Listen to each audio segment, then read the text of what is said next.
उत्तर प्रदेश के चुनाव के जो नतीजे आए उससे ये बात जाहिर हो गई कि उत्तर प्रदेश की जनता ने दोबारा बीजेपी को सत्ता देने का फैसला लिया है। ये जो फैसला लिया गया हम इसकी इज्जत करते हैं।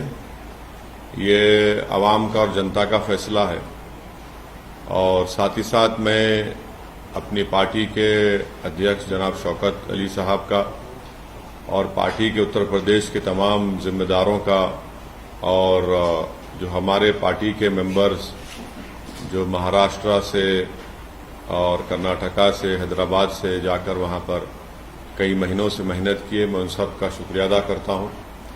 मैं उत्तर प्रदेश की जनता का भी शुक्रिया अदा करता हूं कि जिन्होंने हम पर एतमाद किया और हमारे प्रत्याशियों के हक में अपने वोट का इस्तेमाल किया।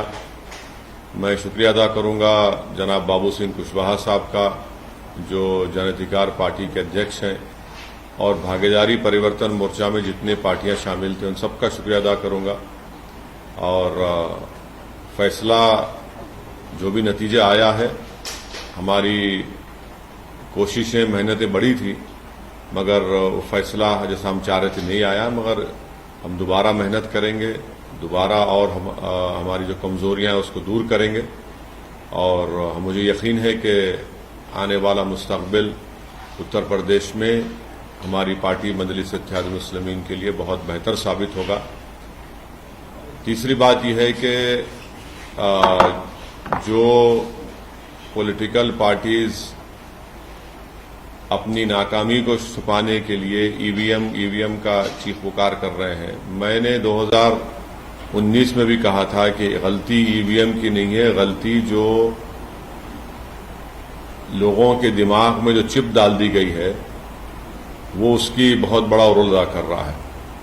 और चौथी बात यह है कि कामयाबी हुई है जरूर, मगर ये 80-20 की कामयाबी है।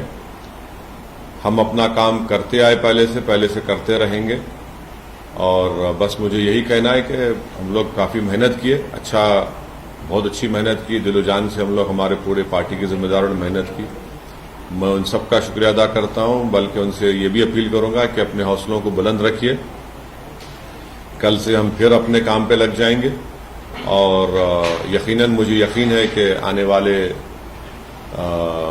जो विधानसभा के इलेक्शन होंगे उसमें हम और अच्छा करेंगे, हमारे कमजोरियों को, जो भी कमजोरियां सामने आएंगी उसको दूर करेंगे। सर, आप पूरा 80-20 की कामयाबी है, इसका मतलब क्या है? ये आपका कहना है कि मेजॉरिटी और माइनॉरिटी के बीच की लड़ाई? देखिए एक बात तो साफ वाजे हो गई कि मैं शुरू से इस बात को कह रहा था कि एमआईएम पार्टी का जो मकसद है, कई हमारे मकासद हैं, कई ऑब्जेक्टिव्स हैं, उसमें एक बड़ा ऑब्जेक्टिव ये भी है कि एक पॉलिटिकल लीडरशिप बने।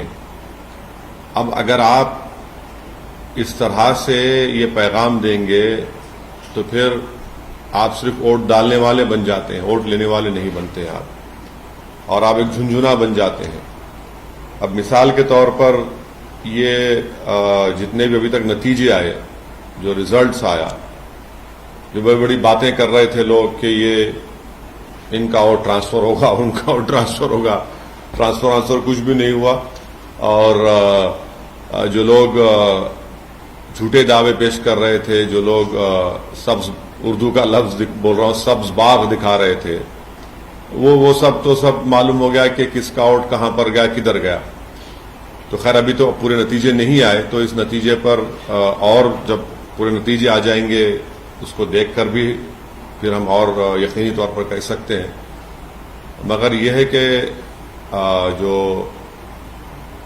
उत्तर प्रदेश के अल्पसंख्यक समाज के माइनॉरिटीज हैं उनको सिर्फ वोट बैंक की तरह इस्तेमाल किया गया, और इसी वजह से आज आप देख रहे हैं कि जो पॉलिटिकल लीडरशिप की हम जब बात करते हैं तो उससे सबको तकलीफ हो जाती है। तो खैर अब ये वक्त नहीं है कि मैं इतनी तफसील से जाऊं। जो फैसला आया हम उसकी इज्जत करते हैं और हम अपना काम जारी रखे हैं और जारी रखेंगे और पहले से ज्यादा हम मेहनत करेंगे और जो हमारी लड़ाई है जमहूरियत के दायरे में उसको लड़ते रहेंगे। सर, उस पर क्या कहेंगे जो आपको आप पे पहले भी आरोप लगते रहे हैं कि आप जिताने के लिए गए थे बीजेपी को और जिता के आ गए, ऐसा आपके विरोधियों का ऐसा आरोप है, पहले भी लगता रहा है, क्या कहना? देखिए प्रमोद साहब, अगर मैं उन लोगों के नाम ले लूं जो बाजा बजा रहे थे कि ये लड़ाई, ये वो लड़ाई है, आखिरी लड़ाई है, फुला लड़ाई है, और जो जा जाकर हर समाज के लोगों को कह रहे थे कि ये आखिरी लड़ाई है, अब उनके बारे में क्या बोलेंगे आप? और अगर हम पे जो इल्जाम लगता है, हम कोई फिक्र नहीं है, हम तो बोलते लगाओ हम पे इल्जाम, मगर हम अपनी लड़ाई लड़ते रहेंगे। आप देखेंगे गुजरात में भी इलेक्शन लड़ेंगे, राजस्थान में भी लड़ेंगे, और इस साल आखिर में दिसंबर में उत्तर प्रदेश में लोकल बॉडी के इलेक्शन होंगे, हम फिर अच्छी तैयारी से लड़ेंगे। हमारा काम हम करते रहेंगे। मगर उत्तराखंड में क्यों जीत गई बीजेपी, गोवा क्यों जीत गई, मणिपुर क्यों जीत गई, तो इससे कोई ताल्लुक ही नहीं है। देखिए हमारी लड़ाई पॉलिटिकल लीडरशिप की लड़ाई है, पॉलिटिकल लीडरशिप को क्रिएट करना है। अब उत्तर प्रदेश की खास तौर से जनता को, गरीब को, दलित को, अल्पसंख्यक समाज को समझ में आ जाएगा कि इनको सिर्फ इस्तेमाल किया गया था। भाई आप जो दावे कर रहे थे, जो भीड़ दिखा रहे थे, जो बातें हो रही थी, जो ख्वाब में भी मुख्यमंत्री बन गए थे, उसका जिम्मेदार भाई तो नहीं हो सकता हूं ना। सर, आप बोले कि वोट बैंक की तरह इस्तेमाल किया जाता है, खास तौर से माइनॉरिटी को, और आप अपनी जो स्पीचेज में बार बार इस बात की अपील कर रहे हैं। मैं अपनी स्पीचेस का हवाला, अच्छा किया आपने ये सवाल किया। मैंने तो अपनी स्पीच में कहा कि समाजवादी अलायंस बीजेपी को नहीं हरा सकता, तो उस वक्त भी लोग बड़े नाराज हुए। ऑन रिकॉर्ड मेरे स्पीचेस आप देखिए, यूट्यूब पे हैं। मैं तो बात कह रहा हूं, कह चुका हूं, बात कह चुका हूं। मेरा सवाल मुख्तलिफ था। हाँ। मेरा सवाल ये था कि आप चुनाव तो लड़ रहे थे, लेकिन एक और लड़ाई लड़ रहे थे बाकौल आपके, कि मुस्लिम जो कम्युनिटी है उसको वोट बैंक की तरह अब तक इस्तेमाल करती आई है पॉलिटिकल पार्टी, इनका अपना लीडरशिप होना चाहिए। तो क्या आपको नहीं लगता कि उस जनता से जिससे आप अपील कर रहे थे उसने आपको डिसअपॉइंट किया इस रिजल्ट से? नहीं, देखिए मैं उनके फैसले की इज्जत करता हूं, एहतराम करता हूं, वो उनका इख्तियार है किसी को वोट देना दें। मगर अब दोबारा तो हम उम्मीद करेंगे कि दोबारा तो उनको ठगा नहीं जाएगा ना। अब दोबारा यही बात उनसे नहीं कही जा सकती, क्योंकि उन्होंने देख लिया, उन्होंने आजमा कर देख लिया कि भाई 4 इलेक्शन अब आप हार चुके हैं, 14, 17, 19 और 22, ये 4 इलेक्शन अब हार चुके हैं। तो अब हम उम्मीद करते हैं कि वो अपना, उनका ही फैसला है, मगर वो अब की बार जब आइंदा पार्लियामेंट के इलेक्शन होंगे उत्तर प्रदेश में या म्युनिसिपल इलेक्शन होंगे, वो हमारी इस बात पे गौर करेंगे। हमको मालूम है कि हमारी बहुत सी बातों को लोग उस पर गौर किए, मगर एक जो चलाया गया था प्रोग्राम पूरा, वो प्रोग्राम तो नाकाम साबित हो गया। सर, यूपी में पहले कहा जाता था कि एमवाई समीकरण चलता है मुस्लिम यादव, लेकिन इस बार ये कहा गया है कि एमवाई समीकरण चला है वो भी महिला और योजनाएं। कोई नहीं, सुनिए, एक मिनट, और प्रधानमंत्री के चलते ही एमवाई किसके लिए चलता था? एमवाई किसके लिए चलता था बताइए? कौन सी पार्टी के लिए चलता था एमवाई? यहां तो खाली एम ही है ना, वाई कहां है? यहां पे तो खाली एम ही है, वाई आते हैं कि ये जो योजनाएं थी महिलाओं के लेकर के। अब देखिए प्रसाद साहब, ऐसा है ना, अंग्रेजी कहावत है, victory has many fathers, defeat has none. अब आप जीतने के बाद आप वो बोलते बोलिए, अब आप जीत गए तो नहीं, मैं यूपी, देखिए यूपी की जनता ने फैसला लिया, हम उसकी इज्जत करते हैं। अब उस पर आप क्या क्या लगाते लगा लीजिए, हमारा फैसला है, उसकी इज्जत करना पड़ेगा, एहतराम करना पड़ेगा। सर, आपने कहा कि अब ये चुनाव तो हो गए, आपने कहा कि गुजरात और राजस्थान में, तो क्या एमआईएम वहां पर भी? बिल्कुल करेंगे, बिल्कुल करेंगे, हम बिल्कुल करेंगे। बल्कि इससे पैगाम तो चला गया ना कि ये लोग जो एक पर्टिकुलर कम्युनिटी को अपना वोट बैंक समझते थे, अब तो वोट तो ले लिए मगर आपके वोट नहीं है, आप तो जीत ही नहीं पा रहे, आपका वोट ही नहीं है। वो जो क्या लफ्ज इस्तेमाल किया था कि रेनबो, हाँ नहीं, जो हिंदी का लफ्ज इस्तेमाल हुआ था उसमें वो तो सब हाथ को आ गया ना, वो तो बिल्कुल ही नाकाम साबित हुए। बहुरंगी गठबंधन, ये कहां से बहुरंगी था भाई? उसमें तो खाली एक ही रंग था। रेनबो कोलिशन कहा आपने कि ये कम्युनिटी का वोट, वो कम्युनिटी का वोट, ये ट्रांसफर हो गया, वो हो गया। अब आप बताइए कि लखीमपुर खीरी में बीजेपी पूरी जीत जाती है। इसलिए हम कह रहे हैं कि 80-20 का मामला हो गया, और ये 80-20 हम अब कह रहे हैं बहुत लंबे सालों तक रहने वाला है भारत की जमहूरियत में। तो आपको लगता है विकास के मुद्दे पे नहीं, अभी ये प्रेस कॉन्फ्रेंस ये मौका नहीं है, ना वक्त है कि मैं इतना उसमें सब्सटेंशिएट करूं, मगर मैं इतना जरूर कहूंगा कि 80-20 का ये माहौल बहुत लंबे सालों तक रहने वाला है। ये समझने की जरूरत है सबको। क्या इस ऐसा है कि आप वेस्ट बंगाल गए, वहां भी जो मुस्लिम कम्युनिटी का भरोसा नहीं जीत पाए। अभी उत्तर प्रदेश में उन सीटों पर चुनाव रहे जहां जो मुस्लिम माहौल और डिसाइडिंग पोजीशन पर रहते। नहीं, ऐसा नहीं। हम तो अलायंस का हिस्सा, सुनिए, ऐसा नहीं, हम तो अलायंस का हिस्सा थे, भागीदारी परिवर्तन मोर्चा का। जितने जन अधिकार पार्टी के भी कैंडिडेट्स थे और दूसरे अलायंस के, हम सबके लिए कैंपेन किए। इलेक्शन में जीतार होती है, इलेक्शन जीतार होती है। और मान्यवर कांशीराम ने सही कहा था कि पहला इलेक्शन हारना, दूसरा हराना, तीसरा जीतना। अरे सुनिए, ये कांशीराम साहब का एक बहुत बड़ा इंपॉर्टेंट स्टेटमेंट है। हम हारे हैं, जीतेंगे दोबारा, इसमें कौन सी बड़ी बात है? कौन सा आसमान गिरने वाला है? हमारे हौसले, हमारा अज़म कभी कम नहीं होगा, ना इससे होता है। ठीक है, हम जो चाह रहे थे उसके बरक्स नतीजा आया, कोई बात नहीं है, मगर हमारे हौसले, हमारे स्पिरिट आज भी हाई हैं, कल भी हाई रहेंगे, हम लगे रहेंगे। आपने कांशीराम का समझिए वो नहीं, मतलब आखिर क्या कारण वो आप पाते हैं कि जो मुस्लिम कम्युनिटी है उसका भरोसा नहीं जीत पा रहे हैं? नहीं, देखिए, अब एक मैसेजिंग जो की गई थी ये सब लोगों की वजह से, अब उसका नतीजा देख रहे हैं ना आप, अब उसका नतीजा देख रहे हैं लोग। तो ये एक टर्निंग पॉइंट होगा मुस्लिम पॉलिटिक्स के लिए। ये यहां पर मालूम हो जाएगा कि भाई जो दावे कर रहे थे उन्हीं के पास कुछ है ही नहीं, वो खुद बिल्कुल खाली पड़े हुए हैं, सिर्फ दावे कर रहे थे। अगर उनके दावे सही साबित होते तो कुछ तो उनके पास बचता, उनके पास कुछ नहीं बचा। तो हिजाब का मामला किसको फायदा किया और किसको नुकसान किया सर? देखिए, हिजाब का मामला मैंने कहा था अपने भाषण में, ये संविधान के फंडामेंटल राइट का इशू है। इलेक्शन हो, चुनाव हो ना हो, जहां पर फंडामेंटल राइट्स का वायलेशन आएगा वहां पर बोलना पड़ेगा। लेकिन वो इशू, अगर चुनाव नहीं होते तो आप समझते हो इसी खाऊं बढ़ जाता। आप गलत सोच रहे हैं। ये मेरा फंडामेंटल राइट है, संविधान को प्रोटेक्ट करना मेरी आपकी जिम्मेदारी है, मैं बोलूंगा बराबर।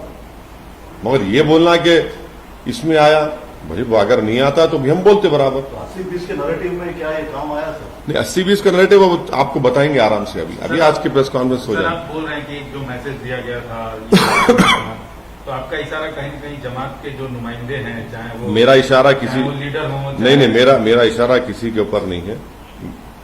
जनता समझ जाएगी। मैं आप जिसका समझ रहे हो वो नहीं, वो गलत है। आप कह रहे हैं कि जो 80-20 का जो नैरेटिव है, This is going to stay for a very, very long time. This is the crass reality which everyone will have to accept. At the same time, the story of the day is also coming from Punjab, where Kejriwal has sort of, in a way, created history. And he has made it amply clear that he's going to stitch up a national front, which may not be possible without the support of other players. And here we're talking about TRS Chief Minister KCR. You know what? One of the MLAs of that party had talked about my chief minister. He has used some offensive words against him, unparliamentary, derogatory words. I don't want to repeat it in a press conference, but that is for them and the other parties to decide. But would you throw it? No, madam. Madam, my objective is to create a political leadership. That I'll try to do my best, and it will be created. But any concerted effort... Will see. This is it is too early. It is too early to talk about it. Sir आप sir कई लोगों ने EVM पे सवाल उठाए, आप उस पर क्या कहना चाहेंगे? मैं तो 2019 में आपको प्रेस कॉन्फ्रेंस में बोला था कि ईवीएम गलत है, ईवीएम में कुछ नहीं है, दिमाग में चिप डाल दी गई है 80-20 की, और वो चल रहा है। ईवीएम की गलती ईवीएम की नहीं है, बुलडोजर का कितना असर पड़ा सर? कुछ भी नहीं है। गलती जो है ईवीएम की नहीं है, गलती जो दिमागों में डाल दिया गया है उसी के ऊपर मामला चल रहा है पूरा। How do you view the Congress's performance in Uttar Pradesh and other states? Congress खत्म हो गई सर अभी। कांग्रेस, बीएसपी, बहुजन समाज पार्टी कांशीराम का आप उदाहरण दे रहे थे, लेकिन उनका जो कहना है वो रिवर्स में हो रहा है। नहीं, मैं इस बात को नहीं मानता, और बड़ा हमारे लोकतंत्र के लिए बड़ा अफसोसनाक दिन होगा अगर बीएसपी खत्म हो जाएगी। बड़ा अफसोसनाक दिन होगा, और मुझे यकीन है कि बीएसपी खत्म नहीं होगी। हमारे लोकतंत्र के लिए, जमहूरियत के लिए वो पार्टी का रहना बहुत जरूरी है। इस वक्तव्य को, कांग्रेस इस स्टेटमेंट को, कांग्रेस के बारे में नहीं, मैं कांग्रेस के गांधी, प्रियंका गांधी, अब मैं उसके बारे में मैं क्यों बोलूं भाई? खामखा उनको क्यों इज्जत बख्शूं मैं अपनी जबान से उनका नाम लेके उनके बारे में बोल के? सर आप बीएसपी के बारे में जो It is for their party to decide. How can I comment on it? I cannot comment on one political party's internal strife or differences. It is not my job to comment on it. It is for that party to decide what they need to do for themselves. Sir BSP के बारे में जो अभी आप नहीं, देखिए इसको देखिए सवाल पूछ लेंगे। नहीं, सुनिए, मैं समझ गया आप कहां से आ रहे हैं। मैं आपको बता रहा हूं कि भारत की लोकतंत्र के लिए बीएसपी का एक बहुत बड़ा रोल रहा है, और हम उम्मीद करते हैं कि वो पार्टी रहेगी, मजबूत रहेगी। हाँ, यकीनन आज का नतीजा देखकर तो आप कमजोरी दिखकर आती है हमारी भी सबकी, मगर बसपा की जरूरत है, और हम उम्मीद करते हैं कि जो जिम्मेदार हैं लोग देखेंगे और करेंगे उसको। आपको जरूरत है शायद भविष्य में, इसलिए नहीं, देखिए आप हर चीज को हमारी जरूरत मत समझिए। हर चीज को हम अपने उससे इंटरेस्ट नहीं देखते, मगर एक बात को तो मानना पड़ेगा ना कि उस पार्टी ने बड़ा रोल अदा किया डेमोक्रेसी को मजबूत करने के लिए। सर आप बोल रहे हैं कि जो मैंडेट है आप उसका सम्मान करते हैं, तो जो मैंडेट है वो मोदी का जो मॉडल है उसके फेवर में है। क्या आप मानते हैं कि मोदी मॉडल जो है वो सक्सेसफुल फिर से हुआ है और सस्टेन कर रहा है देश में? पंजाब में नहीं, पंजाब में क्या हुआ?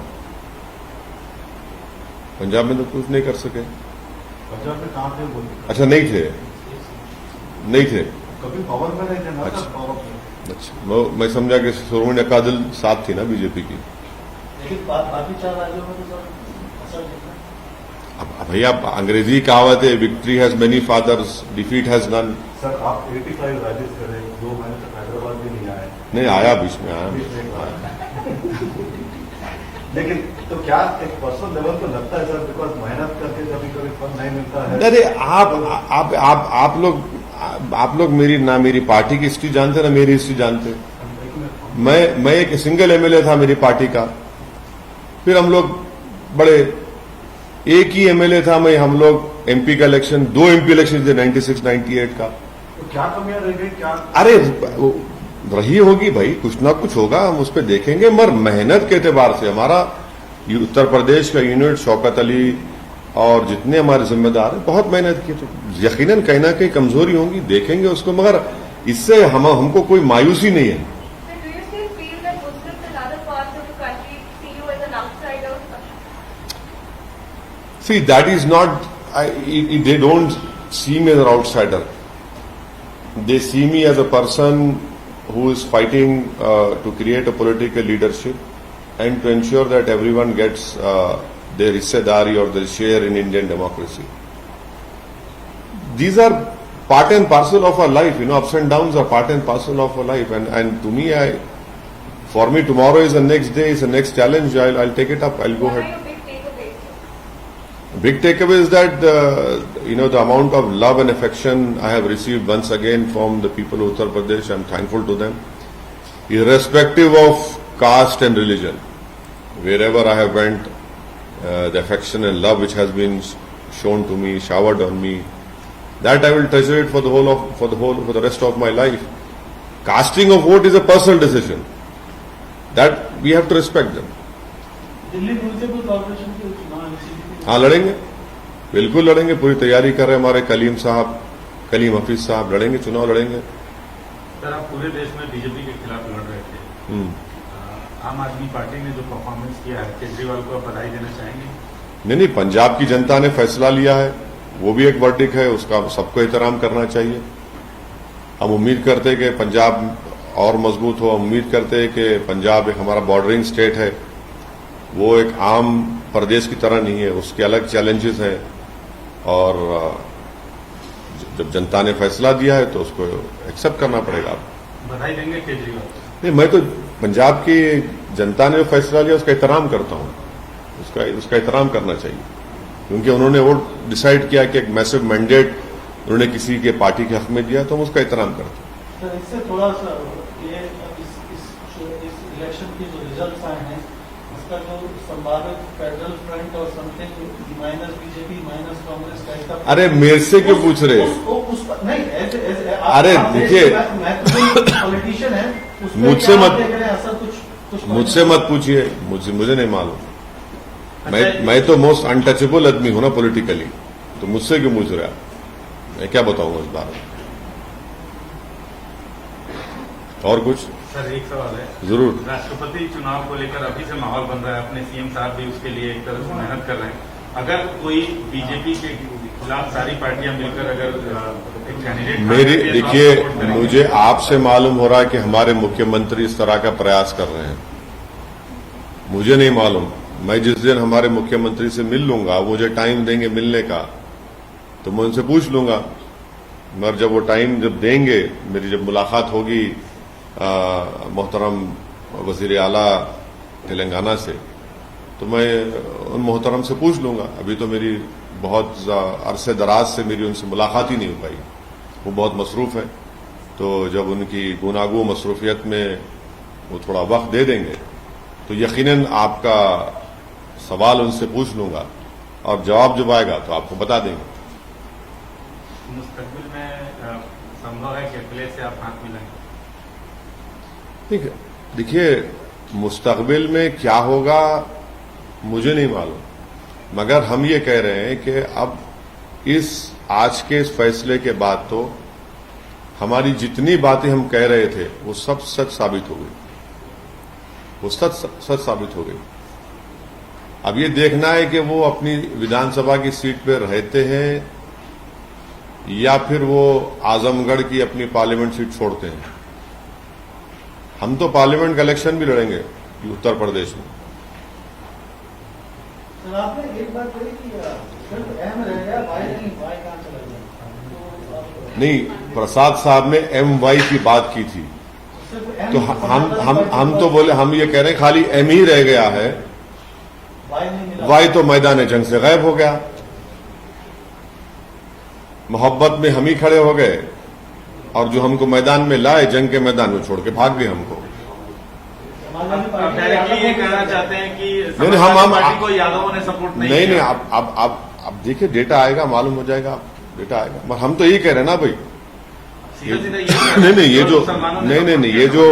ये जो लफ्ज इस्तेमाल किया आपने, वो क्या था कोलिशन, वो बहुरंगी गठबंधन, एक ही रंग नजर आ रहा था इसमें। तो अभी तक तो रिजल्ट जितने आए हैं एक ही नहीं, देखिए, अब इसको आप एक रंग वंग मत दीजिए, रंग नजर तो एक ही आ रहा था। सर, स्टेट बीजेपी का कहना है कि यहाँ पे आने वाले इलेक्शन के अंदर बुलडोजर चलाएंगे, क्या उसका? हाँ, स्टेट बीजेपी लीडरों का कहना है कि यहाँ पे आने वाले इलेक्शन में बुलडोजर चलाएंगे, क्या उत्तर प्रदेश का अवसर आप तेलंगाना में पड़ सकता है? देखिए, चंद्रशेखर राव जो है एक जिद्दी किस्म का आदमी है, ये बातें नहीं करना यहां पे, समझे ना। अब यहां पे क्या चलाएंगे, कैसा चलाएंगे, वो मालूम हो जाता। मगर अब वो आप जीत गए उत्तर प्रदेश, सही है। बल्दिया के इलेक्शन में आए थे ना, सब आए थे।